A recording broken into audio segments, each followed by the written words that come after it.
Who else could it be? With me, your man, Louie T. Welcome to Saturday Night Football Overtime.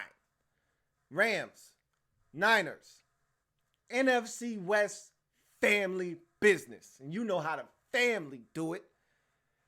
Folks, that is how you put on a Saturday triple header, okay? And you know how on Bad Boys, at the very end of that movie, Will Smith turns to Martin Lawrence and says, now that's how you supposed to drive. From now on, that's how you drive. From now on, that's how you put on a triple header. From now on, that's how you supposed to put on a triple header. That was as good as it gets, folks. You started the day with a three-point Houston Texans victory to clinch the AFC South division. You follow that up with an absolute gem of a ball game in which the Patriots win by 7. But the score doesn't indicate just how close that game was. Felt like a 1-point win for the Patriots. Bills had the football late in that game with a chance to tie it up. Felt like they were going to do so at one point. And then finally, this game here, wow. You know, and the Patriots, they clinched the AFC East with their win.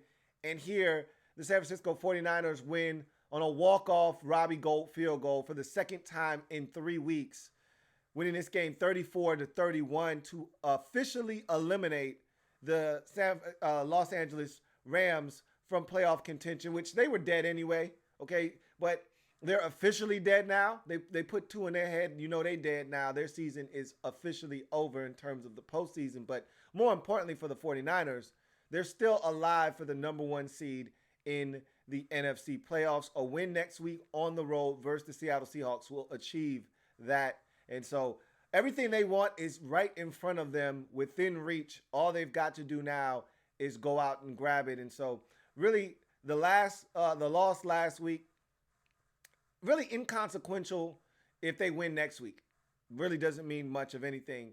And so we'll see what happens. Massive win, fun game, back and forth, family business. This is what you sign up for. You know, when you get 2 family members pitting against one another, this is what you're hoping to get every time. And I told you, I didn't think the Rams were going to win. I didn't expect the game to be this close. But I told you, you never know what you're going to get when 2 family members lock horns. You just don't. And I said this much about the Rams as well. And I took it a step further. I said, and you just don't know what Rams team is going to show up. They've been Dr. Jekyll, Mr. Hyde this year, the entire season.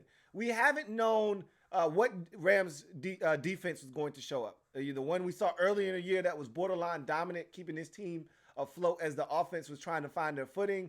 The offense that, you know, can't do any wrong, like we saw a couple of weeks ago against the Seattle Seahawks on a Sunday night, or the one we saw tonight, or the Rams defense that can't stop a nosebleed like we saw in the Tampa Bay game, or we've seen like the Cowboys game last week, or the Rams offense that can't do anything right, and like we saw against this 49ers team the first time around, or last week versus Dallas. So you don't know what Rams team's going to show up, and you didn't know what defensive 49ers team was going to show up, and they didn't show up again tonight, and that's a little worrisome. I'm not going to lie to you. Yeah, I know they're missing some of their defensive stars. We can't keep making excuses now.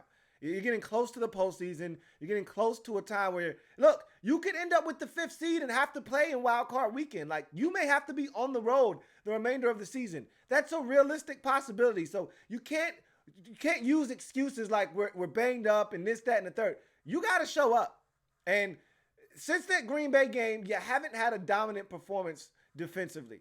You know, even in that Baltimore game, and I know it was a close ball game and it was wet and it was nasty out, that wasn't a defensive gem, especially in the first half. Lamar Jackson had his way. Thought the second half you were much better, but it wasn't a defensive gem by this 49ers football team. Obviously, what you did in the Dome versus the Saints, not going to be tape material that you're going to be looking to point to and say, hey, this is how you do it.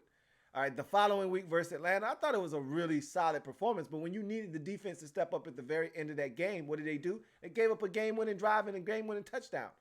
All right, and then this week, another shootout that this team is involved in. And I just want to know where is this defense that we have come to know and love this season that was dominating teams? For the most part, it's still relatively intact. There's some injuries, some nicks, and some bruises. Most of those on the offensive side of the football. Yeah, D Ford has been out. He's been out most of the second half of the season, though. That's no excuse. He hasn't been on the field. In that dominant Green Bay performance, he wasn't on the field for that. Like, D Ford not being on the field isn't a big issue, to be honest with you. You signed him to come here and be a force opposite of Boza, but you've been able to do work without him. So him not being in the lineup, Dick Sherman's injury was a bigger concern for me. He played this week. Don't know how healthy he was. He wasn't on the injury report. So, I mean, generally when a guy has that kind of a hamstring injury, you don't see him back this quickly, but he was back out there, especially at his age. That was remarkable to see him back on the field and actually be effective tonight. But I don't know. We can sit here and we can bitch and complain about the defensive performance again, or we can sit here and we can highlight the offensive performance of the 49ers. And that's kind of what I want to do, because for much of the year, I found myself defending Jimmy Garoppolo to a lot of people that thought that he was going to be the reason this team didn't really fulfill their potential, at least in the regular season. I don't know what he's going to do, and we don't know what the postseason holds. I mean, he could go in and stink up the joint in the first postseason game that he plays, and everyone says, look, I told you. But as far as the regular season is concerned, and Jimmy's never played in a postseason game, so we don't really know what to expect. But I can tell you this much. For all of those people out there that thought that he was going to be the reason that this team didn't get it done in the regular season, and they ultimately may not win this division, and they may end up being the 5 seed.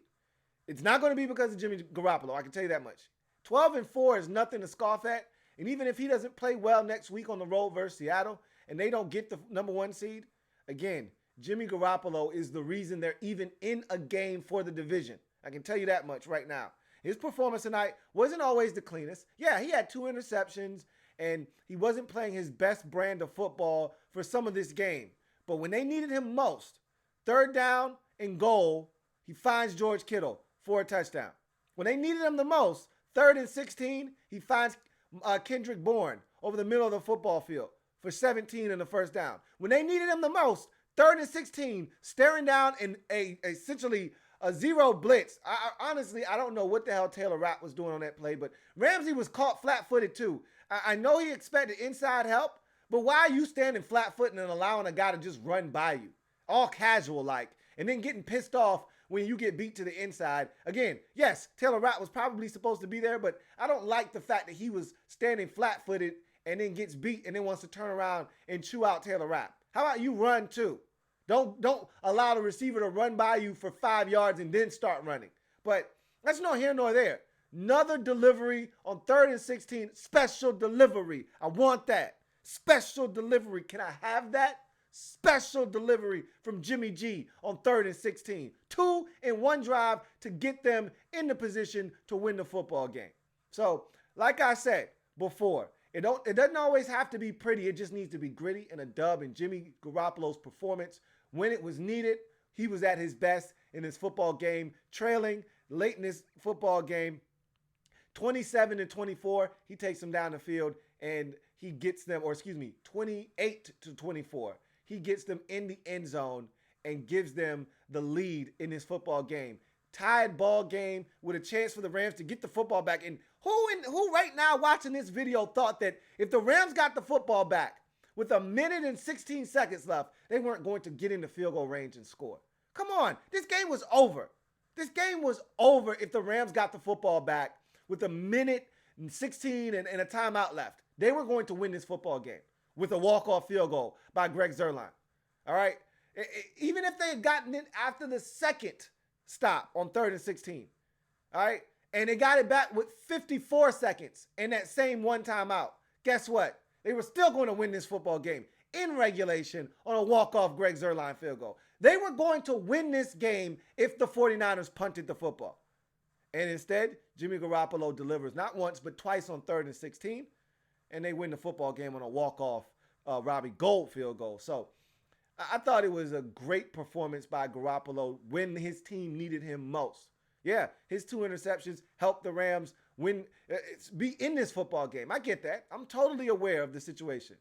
But when they needed him to show up, he showed out and played his best ball, and that's why they win this football game 34-31, and how have a shot at getting that number one seed, which is what they've set out to be able to say at the end of the season this entire year. And they've played well enough to do it. Now they just got to go to Seattle and do it. And no matter what happens in the Seattle contest next week, it's on the line.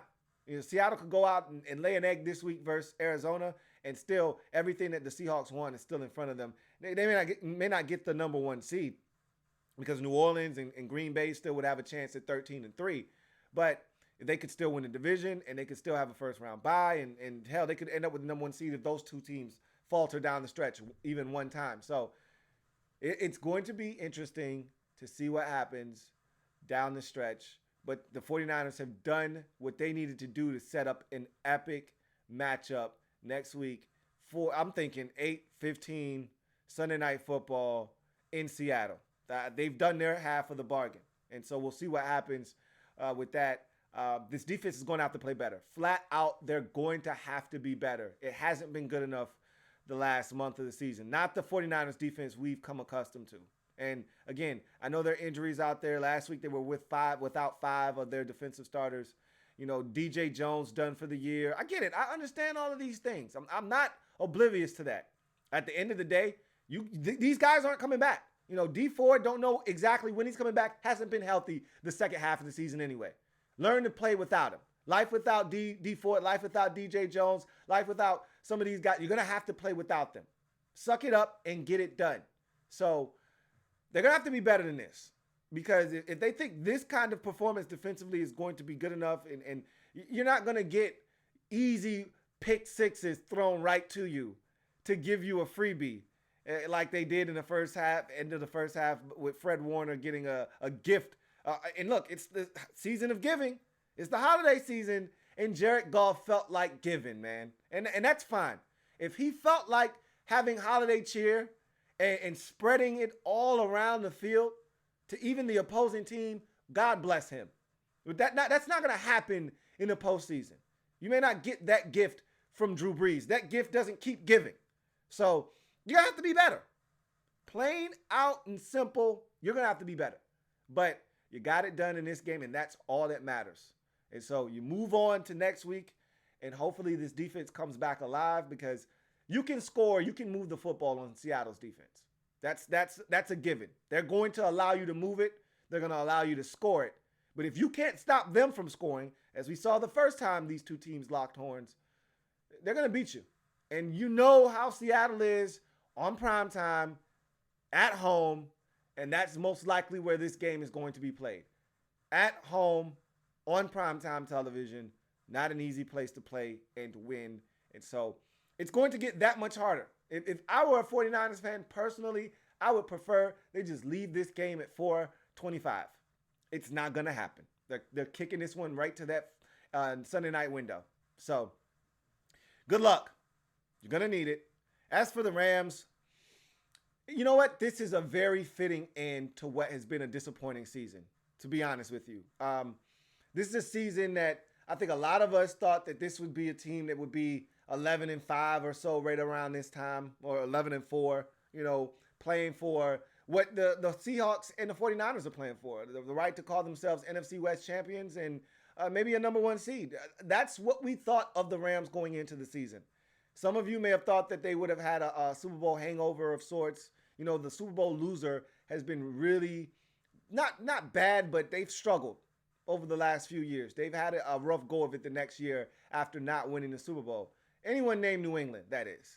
And so, that was floating around out there. I didn't buy it. I didn't. I said Sean McVay is Super Bowl hangover proof. At least I thought he was. And, this year, it was a little bit of a rude awakening for him. And I still love the job he has done in the face of adversity. I think he's handled it. And you know what? I felt for him at the end of this game. He didn't take the headset off after the game was over. He stood there kind of almost in shock, like, man, my season's over. And it took him about a good 10 to 15, maybe even 20, 30 seconds to allow that to process. And then he walked off, and then he, shook hands. Because a lot of those guys across the field, he worked with them in Washington. They're friends. Joe Barry and Kyle Shanahan. He knows all those guys. Wade Phillips, he's familiar with a lot of those guys. Or Wade's on his sideline. But he's familiar with a lot of those guys on the 49ers staff. I said Joe Barry. Joe Barry's on his staff. But nonetheless, a lot of those guys over there with Kyle, he's familiar with those guys because, again, they work together in Washington. So, he went over and embraced those guys, but you could tell he's pissed. And this is not what he envisioned for their season. To be sitting here at 8-7 and playing a meaningless game in week 17, that's not what he had envisioned for his team. He hasn't had one of these seasons since taking over in Los Angeles. They've played meaningful football every single year down the stretch. And in week 17, or they've at least had it wrapped up by week 17, but it's going to be a little bit different for him this year. And he could never really get a full grasp of what was going on with his football team from week to week. He never knew what team was going to show up. And I kind of highlighted that at the beginning of this breakdown, that he didn't know what Rams team was going to show up. He didn't know if the defense was going to show up and show out, or if they were going to be lousy. He didn't know if the offense was going to show up and show out, or if they were going to be lousy. He didn't know if Todd Gurley was going to have a strong performance, or if he was going to be non-existent. He didn't know if Jared Goff was going to decide to go to sleep, or if he was actually going to be an active participant in the football game. He could not know from week to week what team was going to show up. That's got to be frustrating as a head coach, to put together a game plan, to feel good about it, to get to the game and just not execute. Last week was a prime example. And to me, the last 3 weeks of the season is a microcosm of this Rams football team and their season. 3 weeks ago, on Sunday night, you systematically take apart the Seattle Seahawks. That's as good as it gets for them. And to see the stretch that they were on, they had won like 2 out of 3, 3 out of 4, or 3 in a row, something along those lines, to scratch and claw their way back into the real conversation of making the postseason. Everything that they wanted, except for the division crown, was right there at 8-5. Big showdown versus the Dallas Cowboys on the road. You win that game, and it makes it, I think, 4 in a row at that point, if I'm not mistaken, or 4 out of 5, whatever the case may be. Now you're cooking with gasoline. You look at them at that point. If they go to 9-5, they beat the Cowboys, and I get it. It's the Cowboys, but shit, I don't care. That win there makes me think that they figured it out. And even if it's a close loss, you're like, man, this is still a dangerous Rams team. But then to go there and get your ass handed to you like the way they did last week was embarrassing. And it made me feel like, yeah, that's the Rams team. And sometimes you just got to believe a team when they tell you who they are. Like all year I kept saying, that's not the Rams. They'll figure it out. And after a while I started to say, maybe this just isn't McVay's year. And I said that, I think, right around week 13 or so. I said, maybe this just isn't the Rams' year. And then they do what they did to the Seahawks. And I knew that was coming. I predicted that. Not as dominant a performance as they put forth, but I thought they could win that football game. And I said, well, maybe it took them a while. Maybe they finally found the right offensive line combination with the 2 rookies on the right side. Maybe they figured something out. And maybe they've got an opportunity to right the ship before it's too late. Maybe there's a collapse from Minnesota and they can take advantage of that and sneak in the back door of the playoffs. And once they get there, be a hell of an out. I was wrong. And I should have known, because they told me a long time ago, this is not our year. We're not who you think we are. We're somebody else this year. And I think Kurt Warner said it best. Kurt Warner said, sometimes you just have to listen to a team when they tell you who they are. And all year the Rams have been saying, hey man, we are a schizophrenic, very uneven team this year. All right? We're not going to be what you think we are. And we kept saying, no, you're fine. McVay's going to figure it out. Wade Phillips and his defense, they'll get it together. No, you're fine. You're the Rams. No, you're right. They are the Rams. Just not the ones you come to know and love the last 2 years. So perfect way to end the season the last 2 weeks, I felt like. Go out, get your ass whooped last week. Come back this week, highly competitive on the road against a team that has been lights out this season and almost win the football game, but just not good enough to get it done. Pretty much sums up the Rams season. Inconsistent, unpredictable, close, but yet so far away. And they're going to finish this season up at probably 9-7, miss the postseason for the first time with Sean McVay as their head coach. And pretty disappointing year for the Rams after making the Super Bowl just a year ago. So let's get to your comments and see what you guys have to say as pretty disappointing effort. Finish, I should say, not effort, because it was actually a hell of a ball game played by the Rams, and they just didn't get it done. And, when you need your defense to make a stop, you get 2 3rd and 16s. That's pretty unfortunate when you can't find a way to get a stop on 3rd and 16 twice, not once, but twice in a game. That's pretty tough to stomach. But in any event, let's get to some comments. Niners fan says, Jimmy G delivers again. When will these haters finally get it? I don't know. I've said my piece already on this telecast. Niners fan also says, these injuries are catching up with us, Lou. I hear that, but at some point, you can't use the excuse of injuries. Got to step up. Guys got to play. Next man up. You know how this goes. No one is going to wait for guys to get healthy. And if you really want to get some guys back, get the first round bye. Simple as that. You want the extra time? Like I told New England, if you want Julian Edelman to get healthy, you better get that first round bye. Simple as that. You want your right tackle back, get healthy. And that's what I told the Patriots. And they said, all right, well, we got to win tonight. So they took care of business, and they're going to beat the Dolphins, and they're going to get that number 2 seed.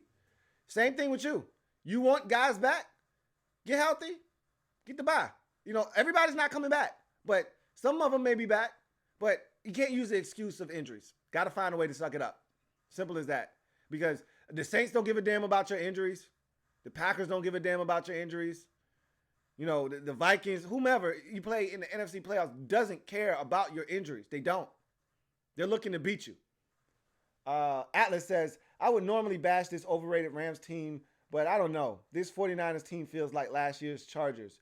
They better make it this year because I don't think they'll get another shot. I think their sticking power is a little bit more present. However, the NFL is a year-to-year league, as you see by example of this Rams football team. In the Super Bowl last year, not going to make the postseason this year. I mean, the Jacksonville Jaguars a couple of years ago in the AFC Championship game, back to being the Jaguars the last 2 years. Like, there is no guarantees in this league. You think that this team is going to be good for many more years to come. Excuse me, in San Francisco, they got a young nucleus. A lot of these young players are going to be around. They'll have some players up on contracts that they may not be able to bring back, but you feel like the nucleus of this team is young and it's good enough that they should be back next year. But, injuries happen, things happen. This is Jimmy G's first full season as a starter. You never know what's going to happen, from an injury standpoint, that, and the third.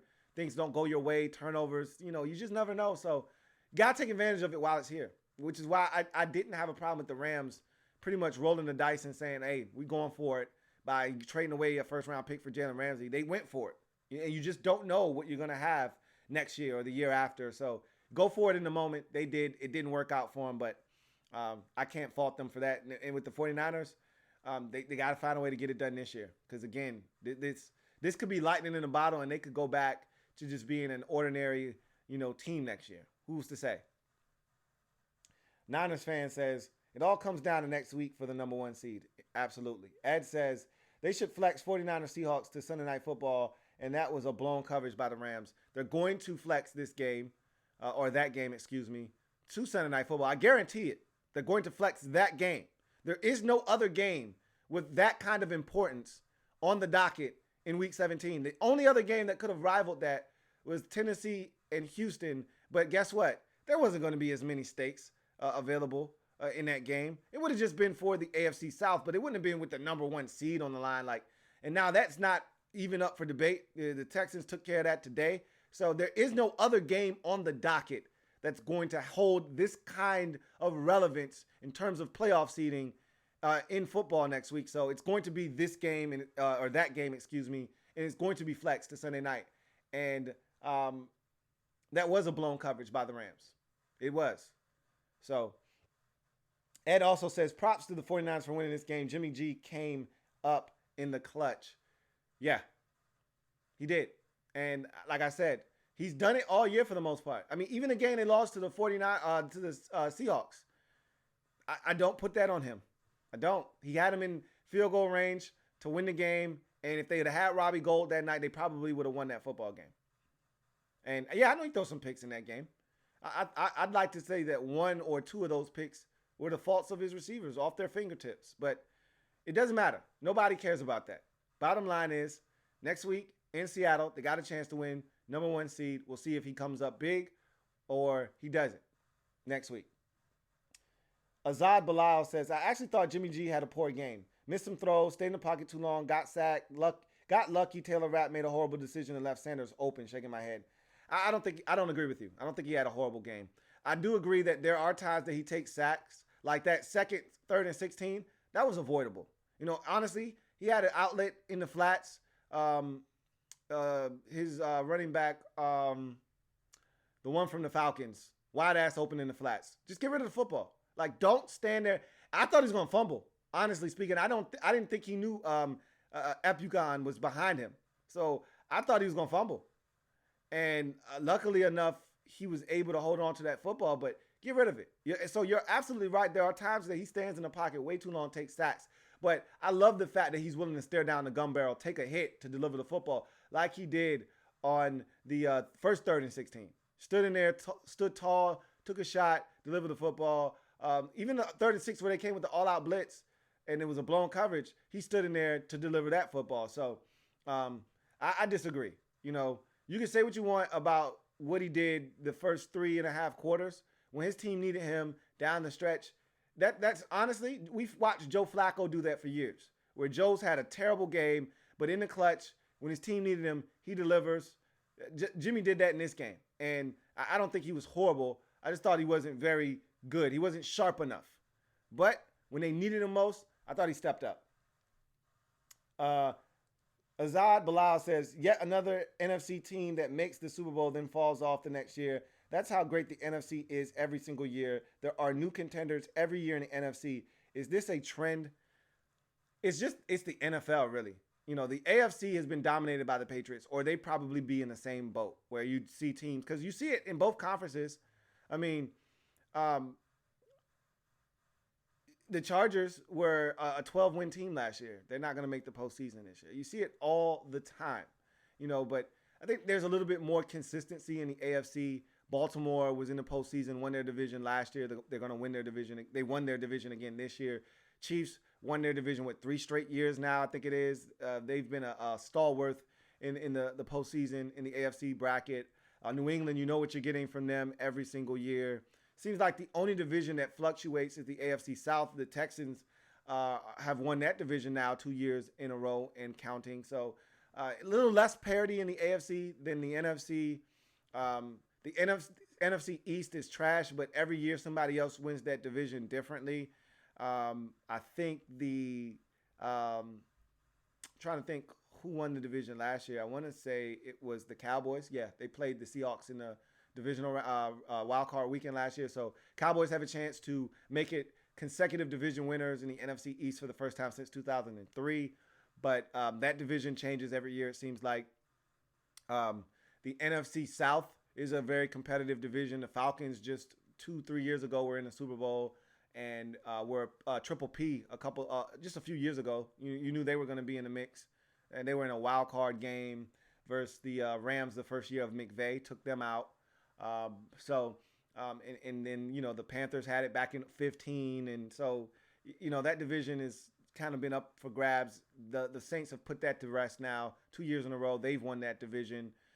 So a little less parity there. But, yeah, to your point, you know, NFC West, you know, Seahawks have been good. Rams have been good. Now the 49ers are good. So there's been a little bit of parity there.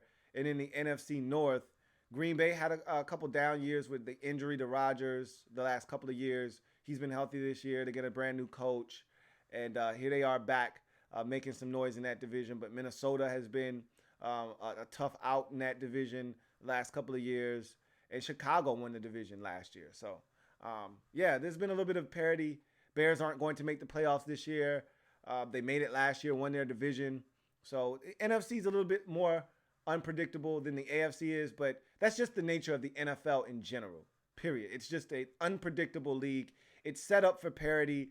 You could catch lightning in the bottle, and your team could be 5-11 last year and this year be 11-5. That's how the NFL is set up.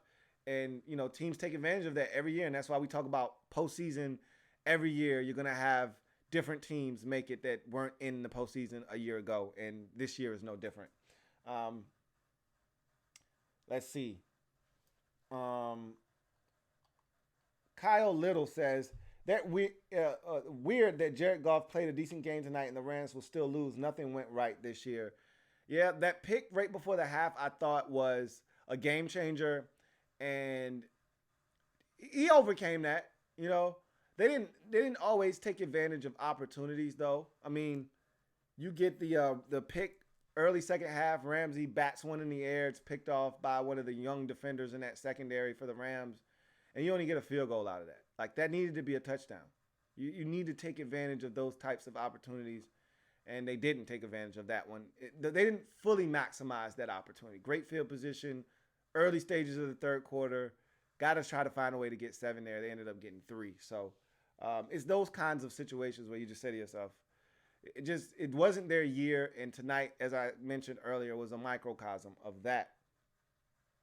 Atlanta Fan 21 says, should Jameis Winston be on an episode of 30 for 30 if he throws for 30 touchdowns, 30 interceptions this season? I think we would all love to see a 30 for 30 on Jameis just because he's Jameis Winston, period. But Jameis, we've never seen anything like that before. He's an enigma, man. We talked about him earlier today, but 30 touchdowns, 30 interceptions is insane. And I'm just anxious to see if he's going to throw a first drive interception next week. Like, it's remarkable. Every game you look up and Jameis is 0 of 1 for 0 yards and an interception almost every week. And all I can do is just smile like, are you kidding me right now? It's because a lot of times I'm not watching the Buccaneers game live. It's not until, the next day that I watch it, but I'm always looking at the stats. And to actually see it happen because the game was actually on live is amazing, because it seems like every week Jameis is throwing a first drive, first play interception. And to actually see it happen, you just shake your head like, really, dude? Are you seriously doing that right now? It's crazy. Anyway, DMV fan 123 says, was expecting a stinker, to be honest, after the Rams' last performance, but this ended up being one of the better games of the year. I didn't expect a stinker, but I expected the 49ers to win going away. I thought the first half was really compelling football, and I thought the 49ers, after that pick six and getting the ball to start the second half, I said they're about to wrestle away the momentum of this game and kind of run away and hide a bit. And they wrestled the momentum right back away with the pick to start the second half. And so that's when I knew, buckle in. We're in for a hell of a ride in this football game, and we were. Gregory Lightbody says, can't wait to see how Kirk performs in the playoffs. This will be the 2015 versus Packers again. We're going to see. Got to make it there. They've already clinched playoff berth, essentially. But now I want to see how far they can get in terms of seeding. Can they win their division? Can they get to the 2 seed? Can they get to the 3 seed? Can they get to the 4 seed, or will they be on the road? That means a lot, because the Vikings right now are undefeated at home this season. So playing a home game versus being on the road is going to be monumental for the Minnesota Vikings. And if they can get home field advantage, I think it changes the dynamics of their postseason outlook. I really do. So what happens over these final 2 weeks with them in Green Bay really going to go a long way in determining where the Minnesota Vikings end up when it's all said and done. So it will be interesting to see how Kirk Cousins performs, not just in the postseason, but he hasn't won a Monday night game in his career. He's got a massive one coming up. I don't think there's a better opportunity for him to win a Monday night game than the one coming up at home. Huge stakes, division on the line, against the Packers. What more could you ask for? He's got to play well, and he's got to give his team a chance. Gregory Lightbody says, I feel sad for Sean McVay. It wasn't his fault. The safety blew the coverage. Look, I felt for him in the moment. I don't feel bad for Sean McVay. It's been a hell of a ride for him in Los Angeles these first 3 seasons, even though they're not going to make it back to the postseason in year 3. He won the division in year 1. He went to the Super Bowl in year 2. He didn't get it done in year 3. He'll be fine. He'll bounce back. I love him as a coach. I think he'll have this team ready to go next year, and he'll learn from some of the things that happened to his team this year, and he'll bounce back. And I think the Rams, they're not going away. I'll just tell you that much. I know a lot of people have been dumping on Jared Goff this year. You go ahead and dump right away. I still think they made the right decision by extending him. He's a franchise quarterback, and I think they can win with him, and I think they'll continue to make strides in the future. I think the more concerning issue is Todd Gurley and his health. Can they get him to perform at a high level? If not, then they need to start getting guys like Darrell Henderson ready to rock and roll, because they need that kind of production out of the running back. It's essential for this offense to roll the way that it's supposed to. They need production out of the running back position. Atlanta fan 21 says Cowboys actually with an opportunity to win the division 3 times in 4 years, 2016, 18, and 19. Yeah, the Cowboys have been really good. Dak Prescott's rookie season in 2016, along with Ezekiel Elliott, they were dominant that year. I think they went 13-3 in that season. And then Aaron Rodgers strolled into town in the divisional round and hit Jared Cook Jr. on the sidelines and set up a walk-off field goal, and Mason Crosby broke their heart. So this team has been really good, since Dak Prescott has been their quarterback, essentially. And they got a chance to do it 3 times in 4 years. Let's see if they can get it done on the road. Everything says, conventional wisdom, everything this season points to the Cowboys going to Philadelphia and clinching. They've beat the Eagles 4 times in a row. They embarrassed them earlier in the season on a Sunday night in Dallas. Everything, the Eagles have been struggling, wins against 2 poorest teams in the division back-to-back games where they barely eke by the Giants and the Redskins. Everything points, they're banged up. Their roster is mangled right now. Everything points to a Cowboys win. They're coming off of a dominant performance versus the Rams. And just when you think you know, and just when you thought it was safe to come out, they could lay an egg this weekend. It's very possible. We'll see what happens. Gregory Lightbody says, you were right. Fred Warner is an elite linebacker. Can't remember the last time the Skins middle linebacker returned for a touchdown. I don't know. If I had to guess, I'd say it was London Fletcher, but I don't know if he's ever returned one for a touchdown. It's been a while. We don't have – oh, you know what? No, Mason Foster didn't return one for a touchdown. He had an interception versus the Rams to seal a game for us. I don't think he went for a touchdown. I can't remember the last time a middle linebacker picked something off for a touchdown for the Redskins either, but Fred Warner is a beast. I've been talking about him all year. I just love his game, and so instinctual, tackling machine, great coverage. Just love Fred Warner. Rafael DeLuna says, best 49ers game.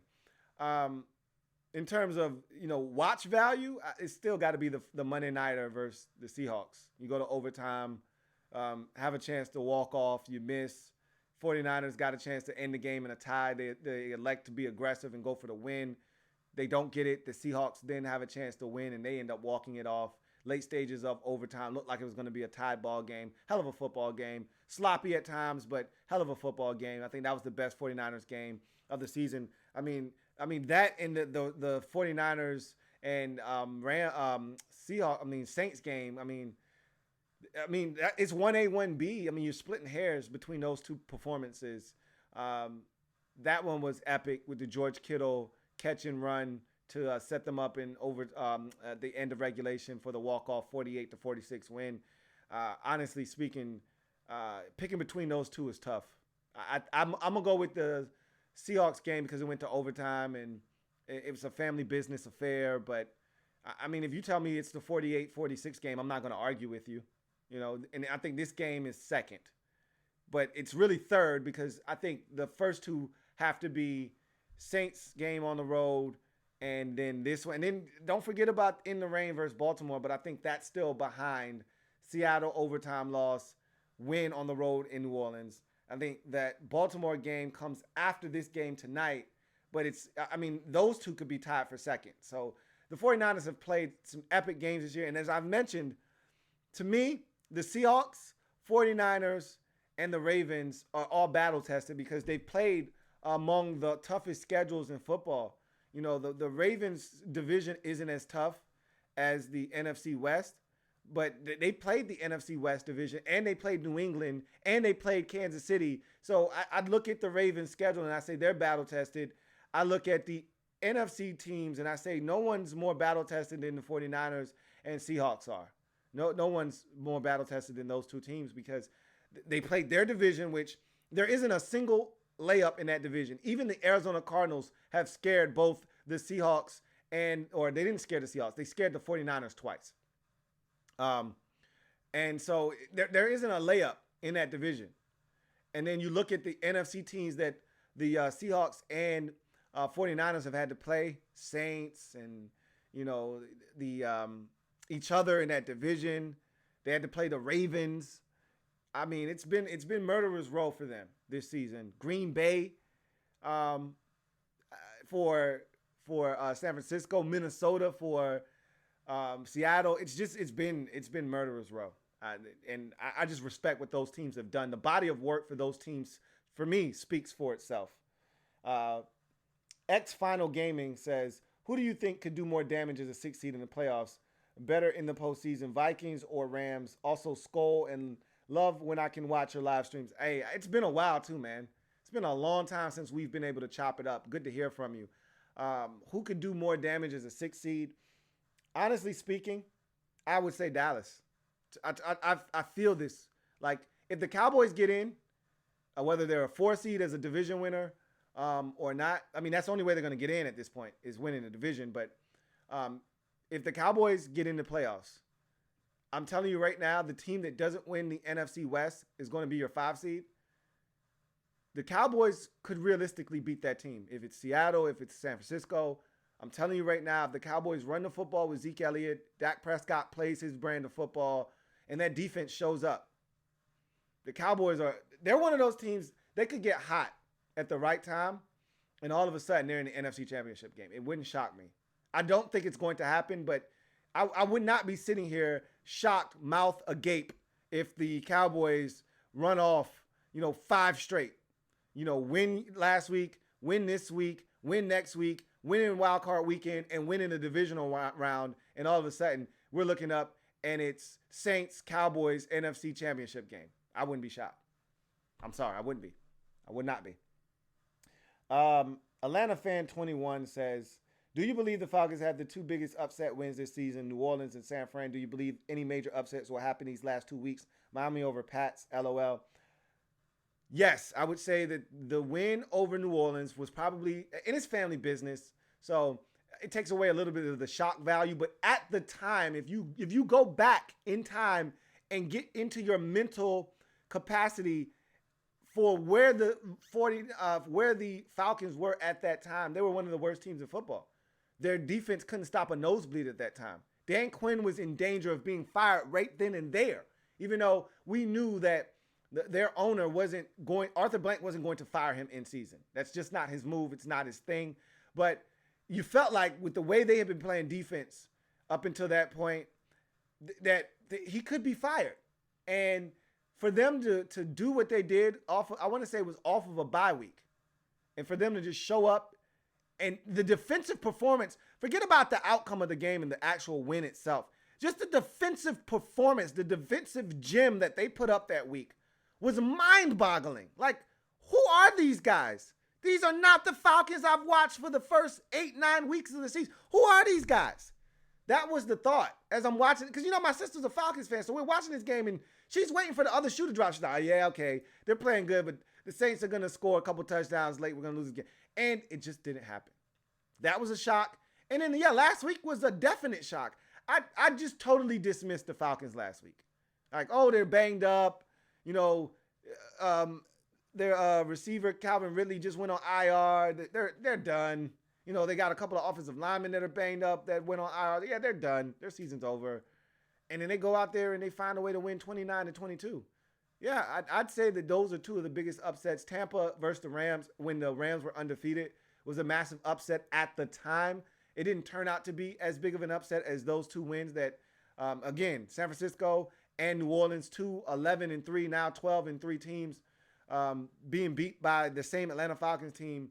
To say that, hey, the Saints have 3 losses and the 49ers have 3 losses, and each of those teams both have a loss from Atlanta, says a lot about the talent.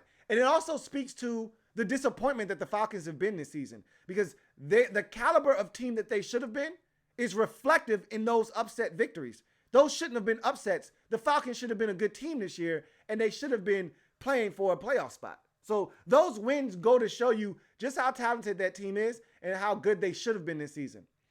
And no, I don't see any major upsets. I don't see anybody. Like the major upsets were today. Like Tampa Bay beating Houston. I don't know if you would call it a major upset, but that would have been a big one. I could see New Orleans losing to Tennessee tomorrow. The Titans usually play their best football when their back's against the wall and they're playing against an opponent that's viewed as being better than them. I've always said that Tennessee plays up to their level of competition and down to their level of competition. This is a week where they would play up to their level of competition, like when they beat Kansas City at home and win the football game. They need it because now they can't win the division, and so they have to win out just to have a chance at winning the wild card, because I think Pittsburgh is going to beat the Jets, but the Jets could beat them. That could be an upset. But if the Jets beat the Steelers, do you really consider that an upset with the way the Steelers offense is configured right now? Not really. So anyway, that's going to do it though for me. I thank you guys for joining me on this telecast. I thank you guys for joining me all day long. I told you we were going to be here chopping it up after every single game, and man, what a hell of a day it was. 3 outstanding football games in their own unique ways. Massive turnovers in the first game. Ended with a drop and a turnover late by the Buccaneers. Fitting way to end their game with all the turnovers that they had this season. And in that particular game itself, 5 turnovers and a blocked field goal helps the Houston Texans clinch the AFC South 23-20 with a win over the Buccaneers.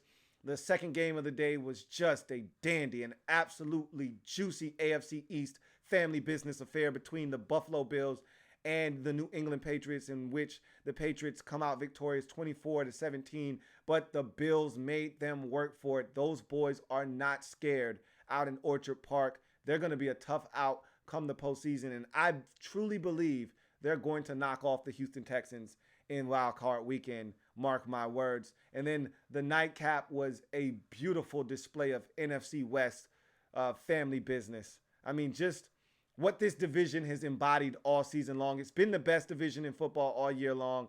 And they continue to prove why this season with this gem of a football game to cap off what was a fabulous football Saturday.